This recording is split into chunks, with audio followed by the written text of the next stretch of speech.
अस्सलाम वालेकुम सियासत टीवी के मोअज़्ज़ज़ नाज़रीन। दोस्तों, आज की इस वीडियो में हम आपको फैसलाबाद की एक ताकतवर और बाअसर तरीन मशहूर ज़माना शख्सियत के बारे में बताएंगे, जिसने पूरे फैसलाबाद पर काफ़ी अरसे तक राज किया। ये नौजवान जब भी अपने घर या डेरे से बाहर निकलता तो दर्जनों गनमैन उसके साथ उसकी हिफाजत के लिए जाते थे। पूरे फैसलाबाद की सियासत में उस नौजवान का निहायत ही अहम किरदार रहा। लेकिन जब उस नौजवान ने खुद सियासत में कदम रखा तो किस वजह से उसे अपने कई साथियों समेत कत्ल कर दिया गया। फैसलाबाद का बंदेशा ग्रुप आखिर कितना ताकतवर है और उस ग्रुप की दुश्मनियों में कितने अफराद आज तक कत्ल हो चुके हैं। क्या ये बात सच है कि बंदेशा ग्रुप के खौफ की वजह से डीपीओ फैसलाबाद ने अपना तबादला करवा दिया? दोस्तों, फैसलाबाद के बड़े बड़े जागीरदारों और बड़े सियासतदानों को किस तरह से बंदेशा खानदान ने हिलाकर रख दिया था, इन तमाम सवालों के जवाबात आपको मिलेंगे हमारी आज की इस वीडियो में। वीडियो शुरू करने से पहले हमारा यूट्यूब चैनल सियासत टीवी सब्सक्राइब कर लें और साथ लगे बेल आइकन को भी दबा दें। बेल आइकन को दबाने से हमारी हर नई आने वाली वीडियो सबसे पहले आप तक पहुंच सकेगी। तो चलिए शुरू करते हैं दुश्मनी की इस दास्तान को। दोस्तों, उस नौजवान का नाम चौधरी अब्दुर्रहमान जट बंदेशा था। बंदेशा खानदान फैसलाबाद का एक निहायत ताकतवर तरीन और बाअसर खानदान है। अब्दुर्रहमान बंदेशा की दुश्मनी निसार जट ग्रुप से तब शुरू हुई जब उसने निसार जट के खिलाफ इलेक्शन लड़ने का फैसला किया। फैसलाबाद के मशहूर ज़माना सियासतदान निसार जट ने चौधरी अब्दुर्रहमान बंदेशा को कत्ल करवाने के लिए जिला गुजरात के एक कब्जा ग्रुप को पैसे दिए। याद रहे कि ये कब्जा ग्रुप गुजरात शहर में आरआई ग्रुप के नाम से मशहूर है। उस ग्रुप का सरबराह पप्पू आरआई था, जो कि पुलिस को बहुत सारे मुकदमात में मतलूब था। लेकिन पप्पू आरआई पर अब्दुर्रहमान बंदेशा के वालिद सईद अहमद बंदेशा के काफ़ी सारे एहसानात थे, जिसकी वजह से कत्ल की बनाई गई ये सारी प्लानिंग पप्पू आरआई ने चौधरी अब्दुर्रहमान बंदेशा के डेरे पर आकर उसे बता दी। दूसरी तरफ निसार जट को भी इस बात का इल्म हो चुका था कि पप्पू आरआई ने अब्दुर्रहमान बंदेशा को कत्ल का सारा माजरा सुना दिया है। इसी बात की वजह से निसार जट ने पप्पू आरआई को कत्ल करवाने के लिए अपने कुछ आदमी भेजे और गुजरात में पप्पू आरआई के डेरे पर हमला करवाया। हमले के वक्त पप्पू आरआई के डेरे पर उसके तकरीबन 18 लोग मौजूद थे। निसार जट ग्रुप के 7 लोग कत्ल हो गए, जबकि दूसरी तरफ मुखालफिन की शदीद फायरिंग की वजह से पप्पू आरआई के 2 लोग भी मारे गए। दोस्तों, इस वाक़े के बाद पप्पू आरआई डेरा से फरार हो गया था, जबकि कुछ ही अरसा गुजरा कि निसार जट ने अपना असर और रसूख इस्तेमाल करते हुए पप्पू आरआई की फैमिली के तमाम लोगों को अगवा करवा लिया।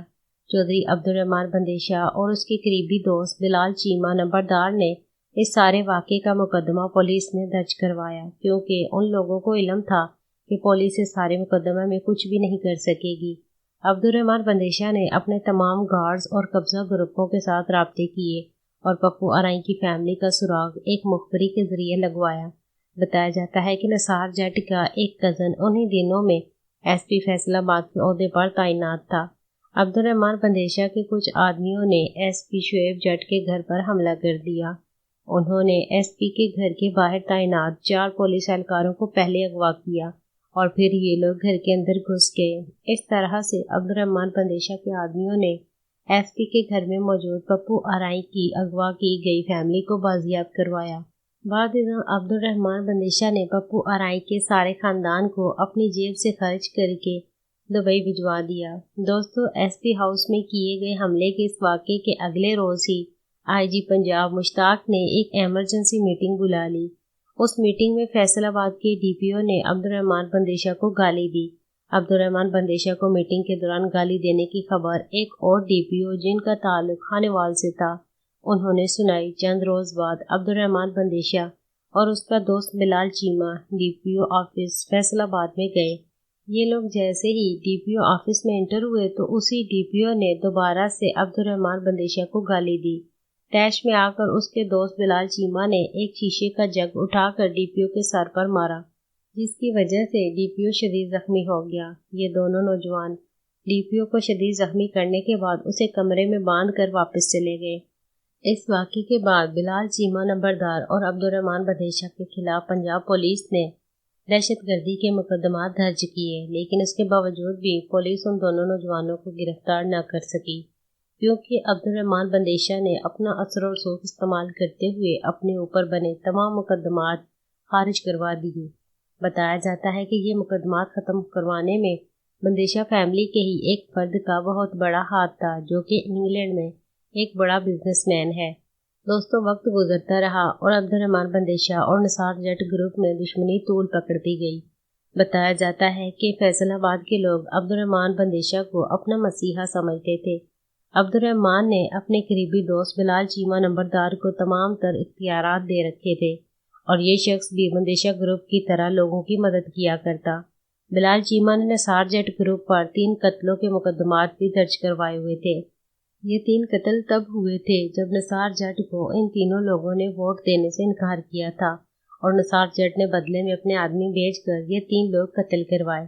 دوسری طرف پپو ارائیں بھی عبد الرحمان بندیشہ گروپ میں شامل ہو چکا تھا اور اس نے مزید ایسے لوگ بھی عبد الرحمان بندیشہ گروپ میں شامل کروائے جو کہ نثار جٹ کے جانی دشمن تھے۔ لیکن دوستوں، پپو ارائیں کو فیصل آباد سے گجرات جاتے ہوئے 2019 میں نثار جٹ گروپ کے کچھ لوگوں نے قتل کر دیا۔ اس قتل کے بعد عبد الرحمان بندیشہ نے پپو ارائیں کے قاتلوں کے خلاف زبردست مقدمہ لڑا اور اس قتل میں ملوث تمام افراد کو سزائے موت دلوائی۔ بتایا جاتا ہے کہ فیصل آباد پولیس نے عبد الرحمان بندیشہ کو قتل کرنے کے لیے کئی بار کوششیں کی، لیکن عبد الرحمان کے تعلقات فیصل آباد کے بیوروکریٹس اور اعلیٰ افسران کے ساتھ تھے، جس کی وجہ سے پولیس میں بنایا جانے والا اس قتل کا منصوبہ اسے پہلے ہی بتا دیا جاتا۔ دوستو، یہاں پر آپ کو ایک اہم بات بتاتے چلیں کہ نثار جٹ کو مسلم لیگ کا ٹکٹ بھی عبد الرحمان بندیشہ نے ہی دلوایا تھا۔ مسلم لیگ نون نے چودھری الیاس جٹ اور فلیاسا چونٹیا، جو کہ عبد الرحمان بندیشہ کے تایا جان تھے، ان کے کہنے پر بھی نثار جٹ کو ٹکٹ نہیں دی تھی، لیکن چودھری عبد الرحمان بندیشہ کا ایک قریبی دوست جو سعودی عرب میں سیکرٹری خزانہ کے عہدے پر تعینات تھا، اس کے آفس میں بیٹھے پاکستانی وزیر خزانہ کو عبد الرحمان بندیشہ نے اپیل کی کہ وہ نواز شریف سے کہیں کہ فیصل آباد کی قومی اسمبلی کا ٹکٹ چودھری نثار جٹ کو دیا جائے۔ بتایا جاتا ہے کہ اسی مشیر خزانہ نے نواز شریف کو فون کیا تھا۔ بتایا جاتا ہے کہ اس الیکشن میں نثار جٹ کو کامیابی حاصل ہوئی اور بھاری ووٹوں سے یہ جیت گیا۔ اس بڑی کامیابی کے پیچھے بھی چودھری عبد الرحمان بندیشہ کا ہاتھ تھا، کیونکہ اس وقت نثار جٹ کے نام سے فیصل آباد کے لوگ واقف نہیں تھے۔ دوستو، جب ایم اے نے چودھری نثار جٹ نے چودھری عبد الرحمان بندیشہ کی عزت اور شہرت بڑھتی ہوئی دیکھی تو یہ سب کچھ اس سے برداشت نہ ہوا اور اس نے خفیہ طور پر عبد الرحمان بندیشہ کو قتل کروانے کے لیے قاتلانہ حملے کروانے شروع کر دیے اور آخرکار اکتوبر 2019 میں عبد الرحمان بندیشہ اور چودھری نثار جٹ گروپ کے کچھ لوگوں کا آمنا سامنا ہوا۔ دونوں گروپوں نے ایک دوسرے پر شدید فائرنگ کی اور اسی فائرنگ کی زد میں آ کر عبد الرحمان بندیشہ قتل ہو گئے۔ اس طرح سے پورے فیصل آباد میں مسیحا سمجھے جانے والا یہ نوجوان اپنی زندگی کی بازی ہار بیٹھا، لیکن آج بھی ضلع فیصل آباد میں بندیشہ گروپ پوری طرح سے سرگرم ہے اور عبد الرحمان بندیشہ کی بہن سدرا سعید بندیشہ سیاسی میدان میں اتر چکی ہے۔ دوستو، امید کرتے ہیں کہ ہماری آج کی اس ویڈیو کو بھی آپ خوب لائک اور شیئر کریں گے۔ آپ کے پیار بھرے کمنٹس کا بے حد شکریہ۔ بہت جلد ایک نئی ویڈیو کے ساتھ حاضر ہوں گے، تب تک کے لیے اجازت چاہتی ہوں۔ اللہ حافظ۔